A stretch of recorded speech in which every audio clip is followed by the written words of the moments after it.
Sale, pues seguimos en la serie. Ahora sí me digo, no. Ya está. Seguimos en la serie de Formados por el Espíritu y de hecho hoy estamos cerrando esa serie. Vamos a estar platicando acerca de la obediencia. Ya la palabra obediencia ya seguramente pegó algunas cabezas por ahí. Hemos estado trabajando sobre el libro de Romanos 8 y vamos a estar hablando sobre algunos detalles más de Romanos 8. Sé que la semana pasada desglosamos y desmenuzamos enteramente Romanos 8. Esta semana vamos a continuar con algunos detalles adicionales sobre el capítulo 8 del libro de Romanos. Hemos hablado de que el proceso de formación espiritual es un proceso que nos va a durar toda la vida.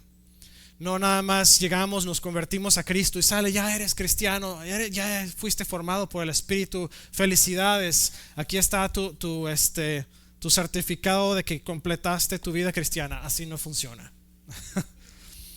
De hecho, el principio de nuestra vida cristiana es como cuando usted es inscrito al kinder y empieza ya a aprender y empieza a evolucionar, y es un proceso de toda la vida. De hecho, dice un autor famoso que si nosotros dejamos de aprender, dejamos de vivir.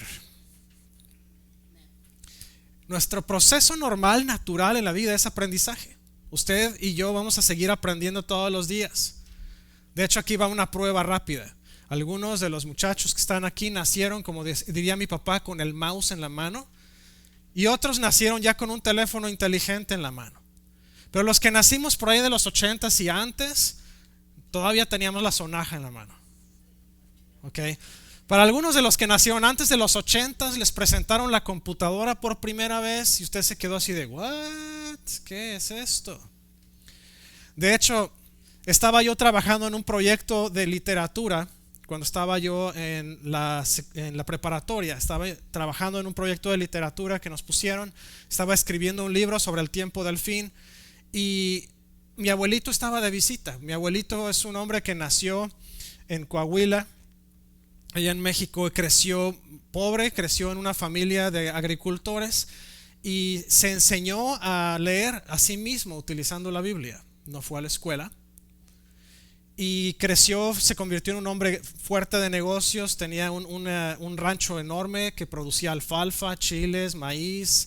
Tenía vacas, se convirtió en el productor número 1 de leche y de quesos para Alpura en México. Si usted ha estado en México, usted sabe que Alpura es una de las marcas más allá. Bueno, él producía para Alpura. Y además criaba toros para pelea también. Y le gustaba domar caballos. Ese era su pasatiempo. Pero ese día que estaba yo imprimiendo mi libro en la casa para la clase de literatura, entró a saludarme a mi recámara donde estaba trabajando y se quedó pasmado viendo la computadora, escupiendo papel con tinta encima y un montón de imágenes que estaba yo imprimiendo para el libro. Y se me quedó viendo y me dice, esto es brujería. Y le dije, no exactamente, nada más reemplazamos la máquina de escribir con un cable que se enchufa a la corriente. Y me dice, mi papá un día me dijo que la tecnología iba a evolucionar de manera que tú estás escribiendo algo aquí y está saliendo en papel por el otro lado. A él le impresionaba mucho la tecnología. De hecho, me llegó a preguntar muchas veces, ¿tú crees que a este viejo le sea fácil aprender a usar la computadora? Yo le decía, para nada. Y luego cuando me casé con ella, como sabe que sabía que ella es de acá de los estados, cada rato decía, ¿crees que me sea muy difícil aprender el inglés? Tenía ya sus palabras y sus frases, ya hablaba bien y tenía buen acento el abuelo. Lo extraño, fue segundo padre para mí él. Pero él jamás dejó de aprender. Él creció, era un hombre sabio y él me demostró que el conocimiento no es una carga, el conocimiento es poder. Y en nuestra vida espiritual es exactamente lo mismo. Nuestra formación espiritual es un proceso que va a llevarnos toda la vida. El día que usted fallezca y el Señor lo regrese con usted a casa, ese día usted va a haber concluido su proceso de formación espiritual. Mientras esté usted aquí en la tierra, usted puede saberse la Biblia entera de memoria, usted puede ser el mejor predicador del mundo, su formación espiritual todavía está en progreso. Y ese proceso de formación espiritual es guiado por el Espíritu Santo. Y este proceso es el sistema que el Espíritu Santo usa para ayudarnos a parecernos a Cristo cada vez más. Así que dentro de este proceso empezamos a ser moldeados a la semejanza de Jesús y empieza a transformarnos el corazón, nuestra mente, nuestros hábitos y aún a transformar nuestras relaciones. Hablábamos la semana pasada acerca de vivir en comunidad. Y yo decía, la lista de amigos que tiene usted, hay que depurarla. Hay que depurar nuestra lista de amigos. Porque muchas veces vamos a estar haciendo nuestro mejor esfuerzo para alcanzar a aquel amigo que no es más que, como dice la palabra, estamos tirando nuestras perlas a los puercos. El amigo no se va a convertir, sin embargo va a hacer todo lo posible por arrastrarnos de regreso al mundo. Y eso es un proceso que tenemos que vivir. El pastor Marcos Witt lo dijo en una de sus series de formación espiritual. Si a usted le interesa aprender un poco más, hay una serie en YouTube del pastor Marcos Witt que es acerca de liderazgo y formación espiritual. Y en esta serie él dice, Dios te quita amigos de tu camino, personas de tu camino por un propósito. Y ese propósito es justamente el ayudarte a formar espiritualmente y a subir de nivel en madurez. La formación espiritual se inicia por el Espíritu Santo, se basa en las Escrituras, se sostiene en la oración, se forma en comunidad, pero se practica en obediencia. La comunidad, decíamos la semana pasada, es el laboratorio de trabajo del Espíritu Santo. Es donde nos pone en medio de otros creyentes y nos dice, ahora sí vamos a ver si das el fruto o si de plano te regreso al laboratorio. En la primera semana hablamos del Espíritu Santo inicia lo que no podemos empezar, nos va a despertar, agitar, nos va a llamar, va a comenzar la obra. En la segunda semana hablamos de que Dios forma lo que no podemos moldear. La palabra de Dios es la herramienta externa de formación de Dios, y muchas veces vamos a abrir la Biblia y sin hacer mucho esfuerzo nos va a empezar a hablar a nosotros. Había una persona que me decía, a mí me da miedo abrir la Biblia. Le decía yo, ¿por qué? Me dice, porque cada vez que la abro me da pedradas. Le decía, qué bueno, quiere decir que la estás leyendo bien, porque la Biblia es el libro que más ofende en todo el mundo. Si no te ofende es porque no la has leído bien. Porque la Biblia nos va a enseñar en qué áreas estamos débiles para poder nosotros fortalecernos en esas áreas con la ayuda del Espíritu Santo. En la tercera semana hablamos de que la oración revela lo que no podemos ver. La oración es la herramienta interna de formación de Dios. La verdad revelada en nuestro espíritu. La oración es donde nuestra debilidad se va a encontrar con la fuerza del Espíritu Santo.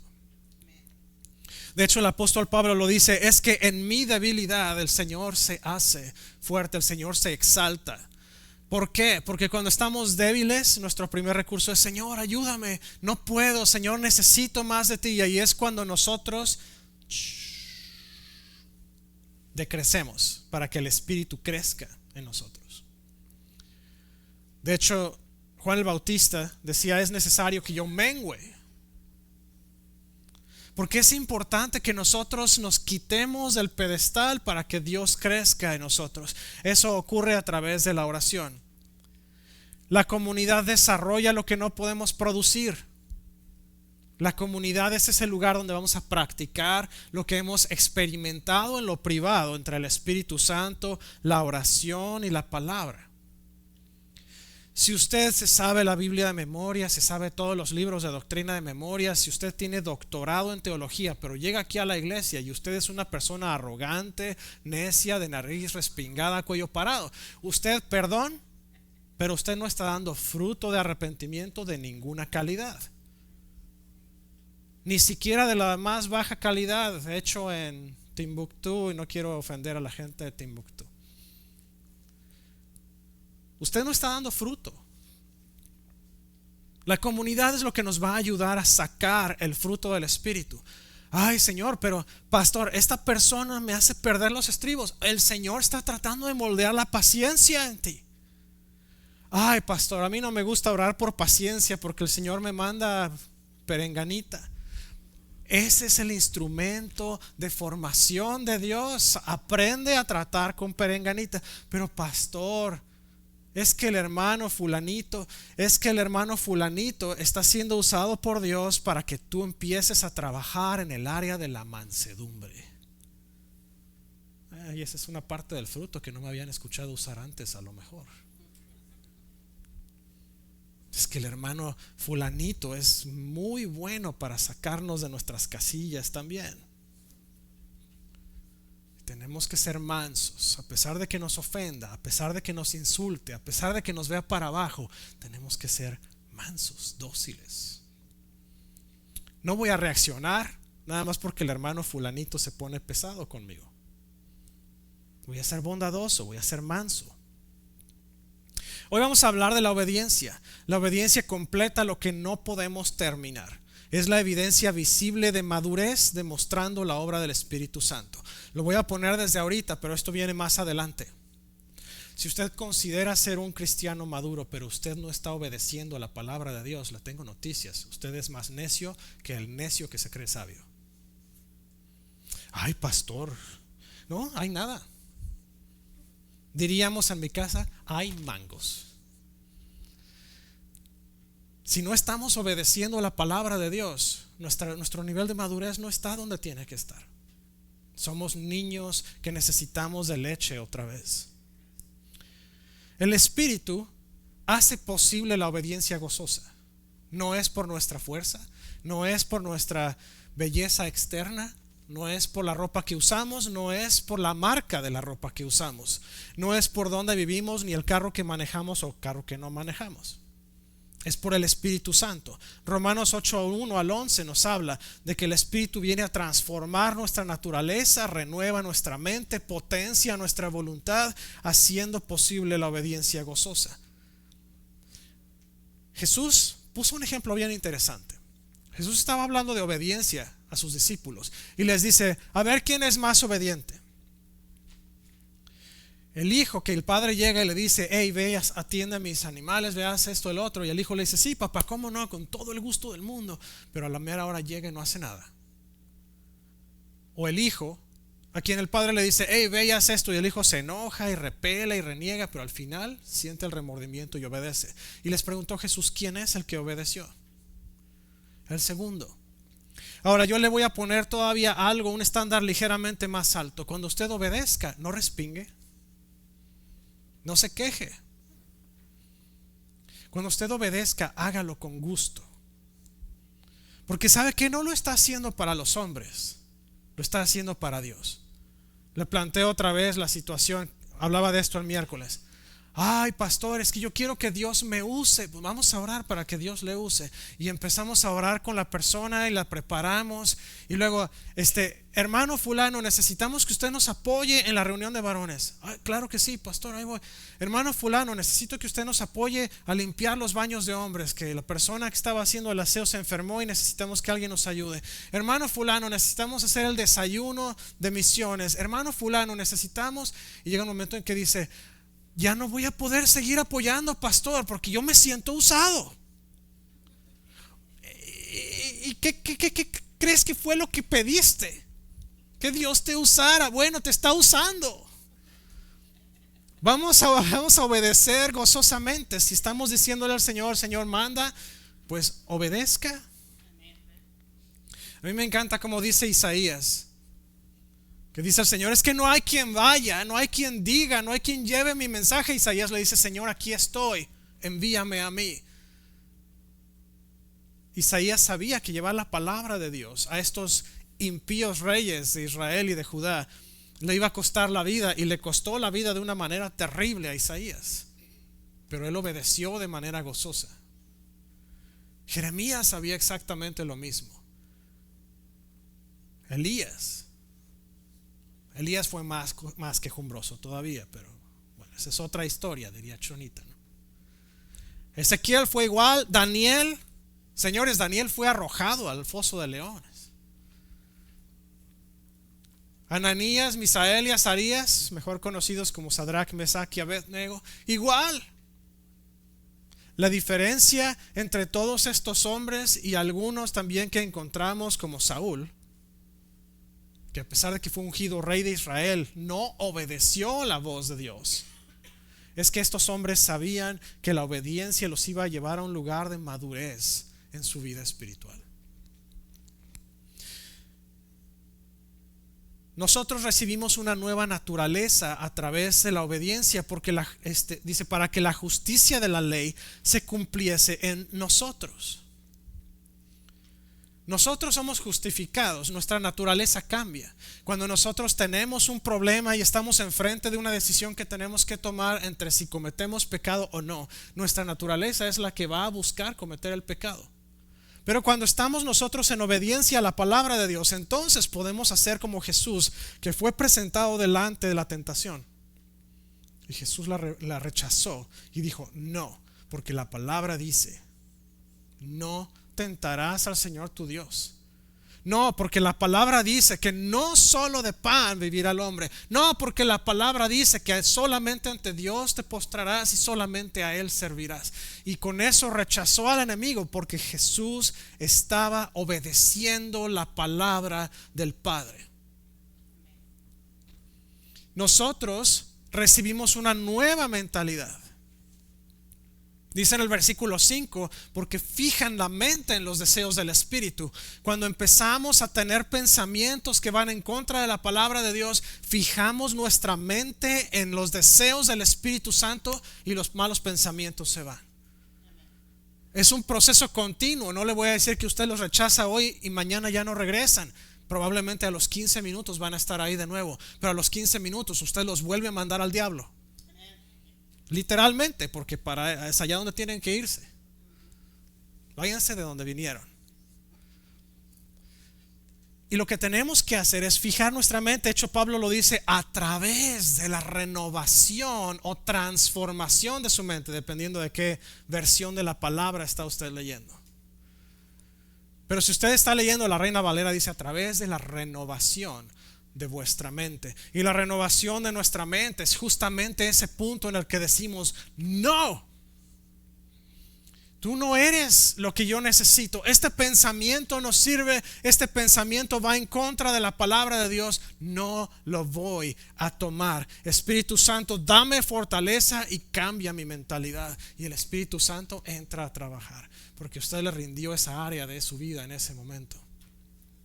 Por cierto, el proceso de rendición al Espíritu es continuo también. También dice en el versículo 11 que nos da un nuevo poder, el Espíritu de aquel que levantó a Jesús de entre los muertos. Dice al final de este versículo, vive en ustedes. Yo no sé, hermano, si a usted le causa tantita alegría eso. Pero la palabra dice que el poder sobrenatural, increíble, que levantó a Jesús de la muerte, está vivo y operando dentro de nosotros. Eso es increíble. Ese poder que llevó a Jesús en obediencia hasta la muerte y después lo levantó de los muertos, es el que nos guía todos los días a través del proceso de obediencia a la palabra de Dios. La obediencia no es forzada, la obediencia es formada. El Espíritu no nos obliga a obedecer, el Espíritu nos impulsa, el Espíritu nos lleva, el Espíritu nos dirige, el Espíritu nos atrae hacia la obediencia, pero el Espíritu no nos va a forzar. Lo he dicho antes de esta manera, lo escuché en algún momento de Kiko Cibrián y lo voy a volver a decir porque es cierto. Jesús es un caballero, el Espíritu Santo es un caballero. Jamás se van a meter donde no fueron invitados. Jamás. Pero si usted le dice ayúdame, necesito que me guíes, necesito que me lleves, necesito que tú hagas la obra en mí, entonces le tengo noticias. Usted le entregó las llaves y ahora va a empezar a trabajar. Pero no se desanime si siente el serrucho, el destornillador, el taladro, el martillo, porque lo va a sentir. El Espíritu nos guía a la obediencia gozosa. En Romanos 8, 12 al 17 vamos a hablar de que el Espíritu nos guía, nos recuerda quiénes somos y llena la obediencia de gozo. En el versículo 14 dice que todos los que son guiados por el Espíritu de Dios, el Espíritu de Dios hace la obra de guía en nuestras vidas. El Espíritu Santo nos va a decir: haz esto, toma esta decisión, ve por aquí, ve por allá. No entres ahí, no veas ese sitio web, no bajes esa aplicación, no contestes esta llamada. Y vi por ahí ojos así de ¿what?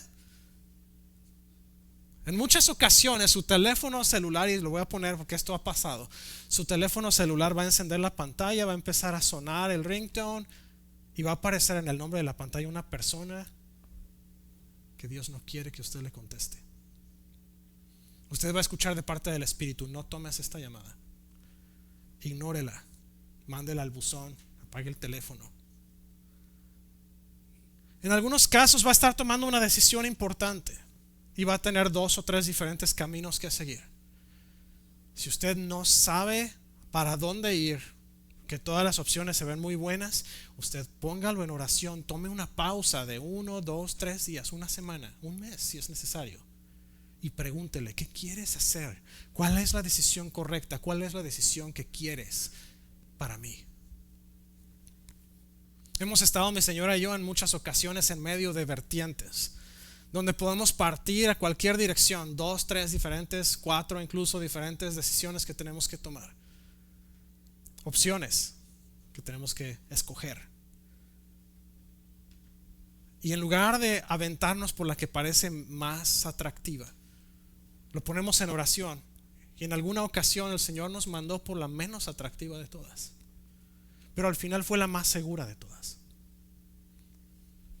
Va a parecer espinoso el camino, va a estar así de: pero ¿cómo crees que puede ser una tasa de interés más alta? Va a ser mejor. Bueno, en ese caso fue mejor, porque el Espíritu Santo sabía que al final de todo ese proceso, esa iba a ser la mejor opción para todos. Y el Espíritu Santo nos guió a través de ese proceso.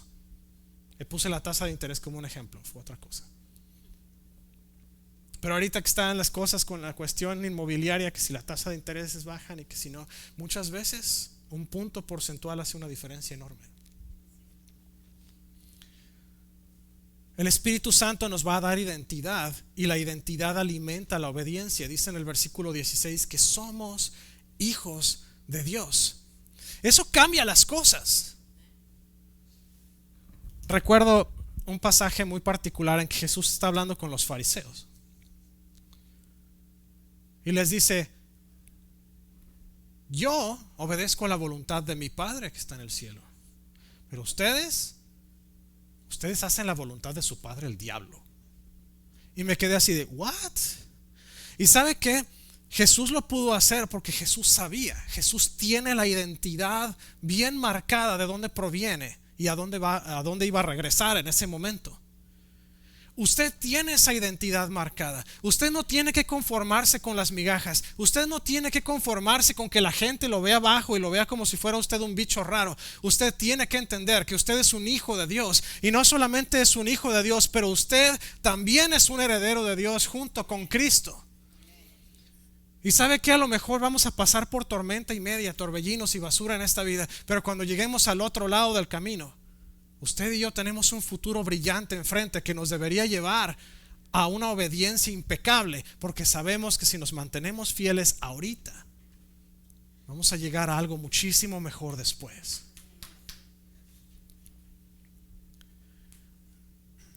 Pertenecer produce alegría. Dice que somos coherederos con Cristo. Obedecemos porque somos hijos e hijas de Dios. No obedecemos porque la Biblia dice que tenemos que obedecer. Obedecemos porque sabemos que Dios nos amó primero y nos amó suficiente para tomarnos exactamente como estábamos, pero nos ama tanto que no nos quiere dejar en ese lugar. Obedecemos porque Dios lo hizo primero, porque Jesús puso el ejemplo, porque usted y yo estamos aquí hoy porque Jesús obedeció, y su obediencia nos limpió a nosotros y nos quitó la carga del pecado. Ahora podemos obedecer a Dios sin problema. Y nos lleva al punto en el que el Espíritu forma obediencia alegre, gozosa, a través de la dificultad y la dependencia. Y este es un punto en el que muchas veces no nos paramos tanto, así que me voy a detener unos minutos. Romanos 8, versículos 18 al 27 habla de que la obediencia madura en la dificultad, se sostiene con la esperanza y se fortalece mediante la oración. Cuando pasamos por momentos de sufrimiento, por momentos de prueba y de tormenta, ahí es donde nuestra obediencia se va a fortalecer. Y muchos de los que estamos aquí hemos pasado por situaciones terriblemente precarias algunos.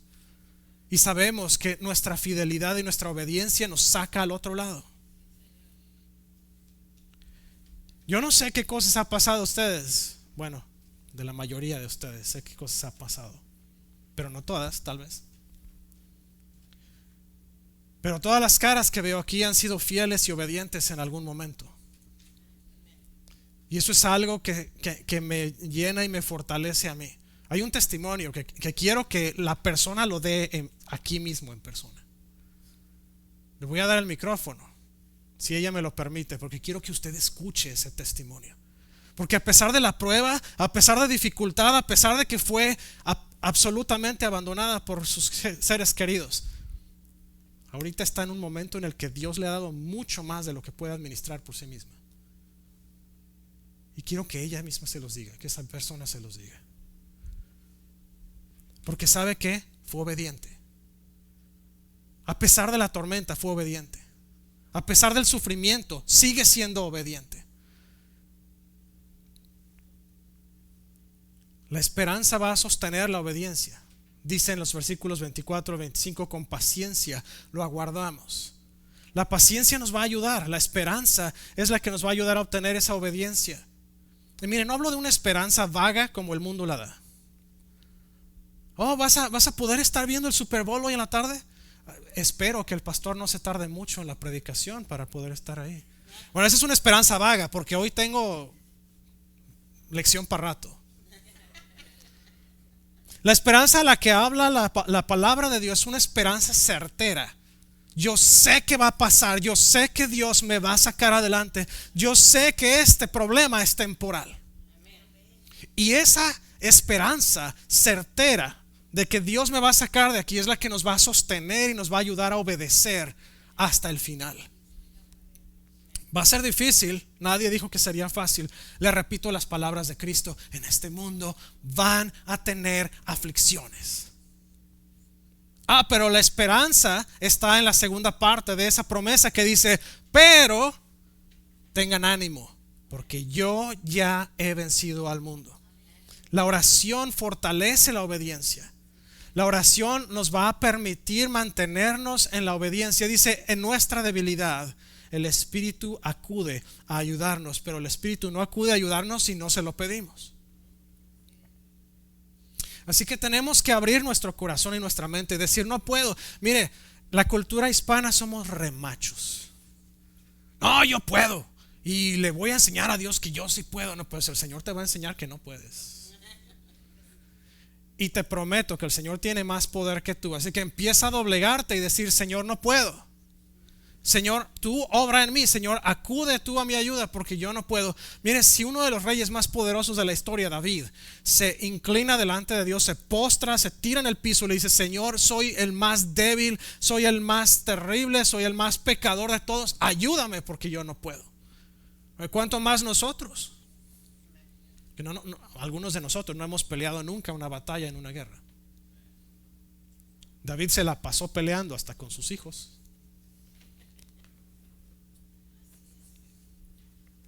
Y si él podía humillarse y decir: Señor, no puedo, necesito que tú entres al ruedo aquí, usted y yo podemos. Yo no sé dónde sacamos la cultura hispana que somos remachos, porque macho menos, dice. La verdad es que mucho de lo que decimos: no, es que yo soy remacho, yo no voy a la iglesia. Al revés, el que es bien macho es el que va a la iglesia, porque ya es donde va a ser doblegado por el Señor. Sabemos bien a quién pertenecemos. El Espíritu nos conforma a Cristo y nos asegura en el amor. Dice Romanos 8, 28 al 39, va a hablarnos de que el Espíritu nos moldea a la semejanza de Cristo y nos va a anclar en un amor inquebrantable. Dice en el versículo 29, fuesen hechos conformes a la imagen de su Hijo. El Espíritu nos va a llevar a empezar a perder esa imagen de la carne y empezar a adoptar la imagen de Cristo en nosotros. Dice también la palabra en el versículo 35, que ¿quién nos separará del amor de Cristo? No hay absolutamente nada ni nadie que nos pueda separar de su amor. Si el pecado que nos estaba separando fue destruido por Jesús, hermano, ya no hay nada más que nos pueda alejar de Él. Solamente necesitamos entender que no importa si es una condición climática, si es una condición financiera, si es una condición legal, si es una condición familiar, si es una condición de salud, lo que sea, no puede alejarnos del amor de Dios. Dios tiene control de todas las cosas en todo tiempo. Nosotros no. Nosotros simple y sencillamente estamos al servicio de Él. Nosotros no tenemos el control. A veces ni siquiera el de la televisión, porque los perdemos. Y si no tenemos el de la televisión, que es un objeto inanimado, menos el de nuestra vida. La seguridad produce alegría. Dice, nada podrá jamás separarnos del amor de Dios, en los versículos 38 al 39. Y el apóstol Pablo ahí está hablando de diferentes cosas. Está hablando de guerras, tribulaciones, está hablando de potestades, de reinos, de dominios, está hablando de cuestiones espirituales. Dice que absolutamente nada nos puede separar del amor de Dios que es en Cristo Jesús. Y si absolutamente nada creado físicamente o espiritual nos puede separar de su amor, entonces ¿qué le hacemos de jamón? Me recordó un chiste que no lo voy a decir al aire porque algunos van a pensar que es ofensivo, aunque no lo es. La obediencia florece donde el amor se asienta. Necesitamos entender que nuestra obediencia no es por obligación. Nuestra obediencia no es porque lo dice la palabra de Dios o el individuo que se para enfrente en el púlpito a hablarnos los domingos y los miércoles. La obediencia la rendimos a Dios en respuesta a su amor. Cuando obedecemos a Dios y obedecemos alegremente, estamos demostrando el fruto visible de una vida moldeada por el Espíritu a través de la palabra, la oración y la comunidad. Cuando obedecemos, estamos demostrando entonces que hemos sido madurados por el Espíritu Santo. La formación comienza con el Espíritu, crece a través de la palabra, se profundiza en la oración, se fortalece en la comunidad y se hace visible en la obediencia gozosa. No podemos decir que amamos al Señor, no podemos decir que somos maduros si somos desobedientes. Le voy a pedir que tome unos minutos, se ponga de pie, me acompañe para orar por unos minutos. Si usted jamás ha recibido a Cristo en su corazón, si usted jamás ha rendido su vida a Jesús, hoy es una oportunidad tremenda para hacerlo. Le voy a invitar a que tome esa oportunidad hoy. Mire, entregar su vida a Cristo no significa que vamos a ser nosotros raros, que vamos a ser aburridos, que vamos a vivir una vida de persinados o de debilidad, que la vida de debilidad ya la llevamos de todas maneras. Entregar nuestra vida a Cristo significa que formamos parte o venimos a formar parte de una de las familias, la más impresionante de todo el universo, en la que nuestro Padre es Dios y como comunidad vivimos para asegurarnos unos a otros. Pertenecer a Cristo significa que nos convertimos en herederos de Dios y coherederos junto con Cristo, que cuando venga el día final y Cristo vuelva, nosotros simplemente vamos a estar con Él por la eternidad. Si usted está listo para hacer esta decisión hoy, le voy a invitar a que ahí donde usted está, cierre sus ojos, tome unos minutos. Le voy a pedir que también en voz alta confiese las palabras que vamos a orar, porque nosotros confesamos con nuestra boca para salvación.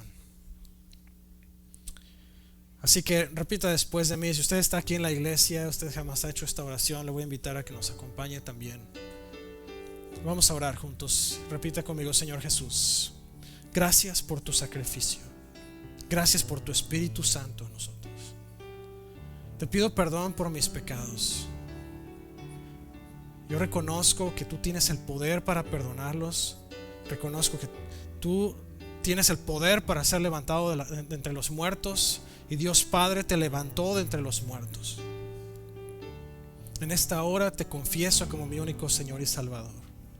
Te entrego mi vida. Empieza a formar mi vida. Gracias, Jesús, en tu nombre santo. Amén. Si usted hizo esta oración, le voy a pedir que se contacte conmigo 918-272-5219, o bien que me contacte a fmonroy@wasofirst.com, o a través de las redes sociales. Me gustaría platicarle cómo puede crecer y cómo puede empezar a ser formado por el Espíritu Santo. Si usted está aquí y dice: pastor, yo necesito profundizar más todavía en mi relación con Dios, necesito crecer en cuanto a mi obediencia. Mire, todos necesitamos crecer en obediencia. Esto no es algo que solamente pertenezca a algunos o les pase a algunos. Todos necesitamos crecer en estas áreas. Todos necesitamos aprender a obedecer a la primera y sin rezongar. A lo mejor usted es una persona bien obediente, pero quiere todavía rendir aún más a Cristo. Vamos a orar. Señor, gracias esta mañana. Gracias porque tú nos has dado el privilegio de formar parte de tu familia. Gracias, Señor, porque a través del sacrificio de Jesús tú nos hiciste reyes y sacerdotes. Pero no solamente eso, tú nos hiciste parte de tu familia. Tú nos hiciste herederos tuyos, coherederos junto con Cristo. Tú nos adoptaste, Señor, a tu familia. En esta hora te damos tantas gracias, porque no es por algo que hayamos hecho nosotros. Fue por el sacrificio de Jesús en la cruz, que tú hiciste todo por nosotros. Tú venciste al pecado, venciste a la muerte, venciste, Señor, la maldad que vivía en nosotros. Y ahora podemos regresar a ti y llamarte Abba, Padre. Señor, te pido en el nombre de Jesús que tu Espíritu nos guíe cada día, nos da la sabiduría necesaria, Señor, para obedecer a la primera sin chistar, para, Señor, simplemente bajar de nuestra nube, Señor, y decir: necesitamos de ti. Señor, habla, aquí está tu siervo y estoy listo para obedecer. Señor, ayúdanos a obedecer sin poner peros, sin poner ningún pretexto, ninguna excusa. Ayúdanos, Señor, a ir a donde tú nos mandes, a hablar lo que tú nos digas. Señor, ayúdanos a hacer aquello que tú nos estás instruyendo a hacer en esta hora. Señor, ayúdanos a poner fin a nuestros pensamientos, Señor, de autocapacidad y de autorrealización, y ayúdanos, Señor, a ver que no somos nada sin ti. Dependemos de ti, Señor, y tú eres quien tienes realmente el control de todas las cosas. Ayúdanos, Señor, a crecer, a madurar a través de nuestra obediencia. Ayúdanos a mostrar el fruto de nuestra transformación a través de nuestra obediencia. Ayúdanos, Señor, a enseñarle al mundo que tú eres el Dios todopoderoso, el Dios soberano. Ayúdale, Señor, a ver que tú nos has moldeado a tu imagen y nos has transformado de acuerdo a tu voluntad, porque pertenecemos a ti. En esta mañana, Señor, te damos a ti toda la gloria, te damos la honra, la alabanza, el dominio, el honor y el poder, porque solamente a ti te pertenecen, Señor. Estamos aquí por ti y para ti. Estamos aquí, Señor, para darte a ti la gloria, porque nosotros no somos autosuficientes. Nosotros dependemos completamente de tu Espíritu Santo. Señor, muéstranos cada paso, cada decisión, Señor, que vamos a tomar esta semana y de aquí en adelante. Permítenos ver tu mano, tu Espíritu guiándonos. Permítenos, Señor, ver que tú estás a cargo, que tú estás haciendo tu obra, Señor, en el nombre de Jesús. Gracias, Señor. Amén y amén. Que el Señor me los bendiga y los guarde. Que el Señor bendiga su entrar y su salir y su acostar y su levantar. Que haga resplandecer su rostro sobre ustedes y les llene de favor. Y que el Señor les dé su paz hoy, mañana y por siempre.